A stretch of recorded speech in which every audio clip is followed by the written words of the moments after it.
né? Eu estava aqui, né, dando uma olhada no livro Cientistas, né, 50 mulheres que mudaram o mundo.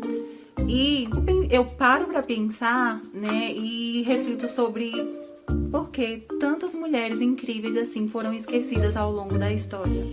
O que a gente pode fazer para mudar isso, para mudar todo esse cenário, né, todo esse esquecimento sobre a forma como as mulheres são vistas, né, na ciência, na divulgação científica, parando para refletir a respeito do número de prêmios Nobel que a gente tem no mundo. De 904 ganhadores do prêmio, apenas 51 são mulheres. Então, há algo para se pensar, né? Por que tão poucas mulheres, sendo que milhares, né, de mulheres extraordinárias existiram ao longo da história e as suas pesquisas simplesmente foram apagadas, esquecidas ou usurpadas por homens. Hoje eu dou início a um quadro no canal, né, em que eu vou falar sobre as mulheres na ciência e a importância de termos representatividade, de termos todos os tipos de mulheres fazendo pesquisa e fazendo ciência no Brasil e no mundo. Bom, vamos lá.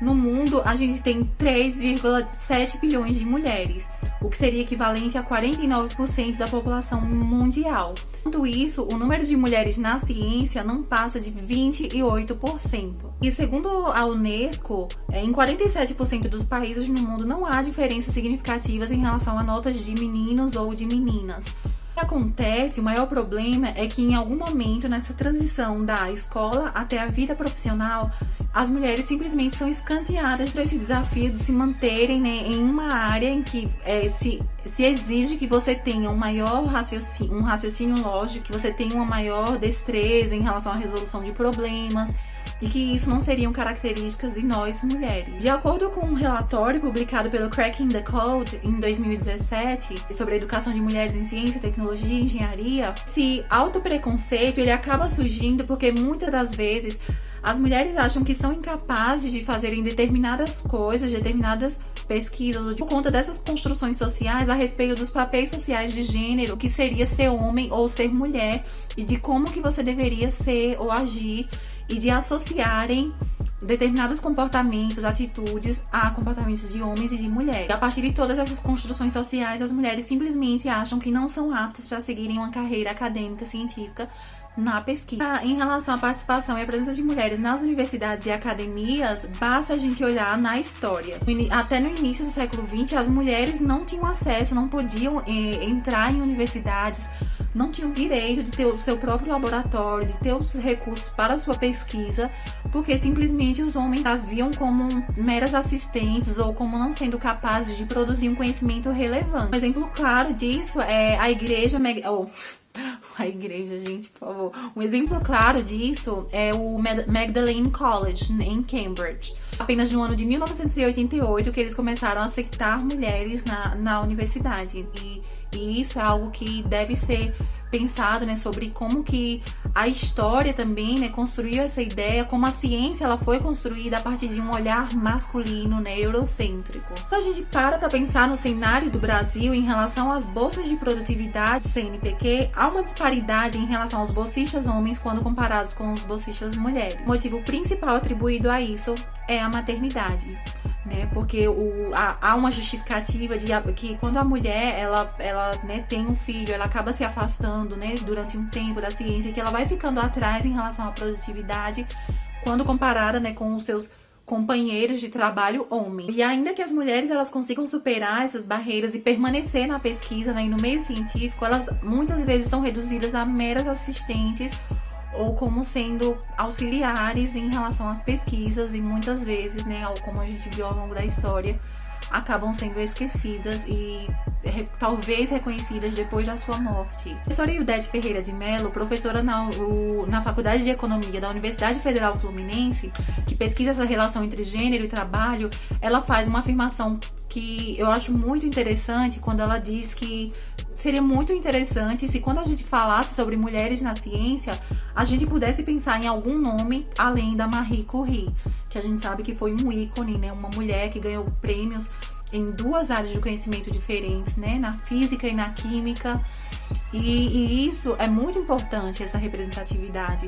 Mas é muito importante que a gente também conheça o trabalho de outras mulheres na história e outras mulheres que também estão produzindo conhecimento nos dias de hoje. Essa luta, ela é contínua. Essa mudança, ela vem ocorrendo com o passar do tempo na nossa sociedade. Então, quais seriam as medidas necessárias, né, para que mulheres brilhantes, né, como essas que foram esquecidas ao longo da história, e para mulheres que estão produzindo ciência, conhecimento nos dias de hoje, não sejam esquecidas? As 4 medidas necessárias, né, que eu acho que seria a importância da representatividade, do fim dos estereótipos, do incentivo e do apoio, né, às mulheres na ciência. Um pesquisador chamado David Wade Chambers, ele fez uma pesquisa, um teste chamado Draw a Scientist, né, que significa desenhe um cientista. Pedia que 4.000 crianças desenhassem, né, fizessem desenhos de cientistas, de como que eles imaginavam que um cientista seria. E desses 4.000 desenhos, apenas 28 desenhos eram de cientistas mulheres. E esses desenhos foram feitos por mulheres, por meninas, garotas, né?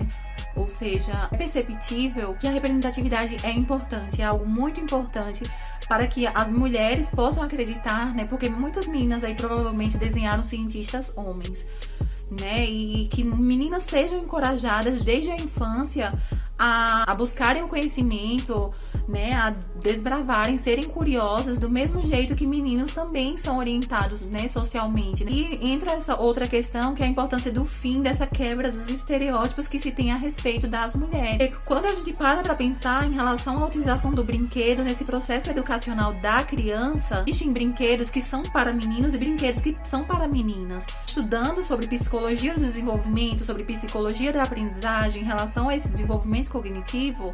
Então, em relação aos brinquedos, por exemplo, para meninos, meninos recebem brinquedos que estimulam o raciocínio lógico, espacial, brinquedos como Legos, né, de montar prédios, de fazer coisas mais radicais, enquanto meninas recebem brinquedos que estão preparando, né, elas para serem mães, por exemplo, sendo que ser mãe não é algo essencial em relação às mulheres. Muitas mulheres simplesmente não querem ter filhos, né? Entendam isso. Sobre a questão do incentivo às nossas crianças. Esse interesse não é algo inerente ao gênero da pessoa, né? Claro que você tem meninas que preferem brincar de bonecas, que preferem, né? Que preferem brincar de bonecas, que preferem... Mas isso não é uma regra, né? Algumas meninas têm vontade são curiosas, querem aprender mais sobre algo. E a gente deve sim motivar, incentivar quando a gente percebe que há esse interesse, não simplesmente dizer, não, mas que isso é coisa de menino, você não pode, você é delicada, você tem que ficar toda... Gente, por favor, não façam isso. Incentivem as suas crianças. E outra coisa fundamental também é o apoio. Tanto em relação aos recursos, né, para a pesquisa nas universidades, quanto em relação ao fato de que apenas, de acordo com a Unesco, apenas 28,8% das mulheres estão na pesquisa e às vezes acabam se afastando por conta da maternidade ou por outras questões, outros fatores. Nem só Reinos Encantados devem ser as inspirações das meninas. É importante que a gente apresente novos horizontes, novas formas de pensar, novas formas para as nossas crianças, para as nossas meninas e futuras mulheres que irão ser brilhantes, né, e desempenhar um papel muito importante nesse desenvolvimento, nessa representatividade, e mostrar para outras mulheres que novos caminhos podem ser trilhados. Falar sobre esses cientistas, né, sobre essas mulheres que fizeram ciência ao longo da história, né, no ensino, na educação, é sim muito importante para que essas meninas pensem que novos caminhos e novos horizontes podem ser procurados e trilhados. Então, pessoal, esse foi o primeiro vídeo do quadro Mulheres na Ciência. Eu espero que vocês tenham gostado do vídeo e que possam estar sempre aqui me acompanhando no canal. Eu irei trazer novos vídeos falando sobre algumas mulheres que tiveram contribuições incríveis, né, e que muitas pessoas simplesmente não conhecem. Não se esqueça de se inscrever no canal, de deixar o seu like, de ativar o sininho para sempre receber notificação assim que um vídeo novo sair. Então, pessoal, é isso. Beijinhos florais e até mais! Bye, bye!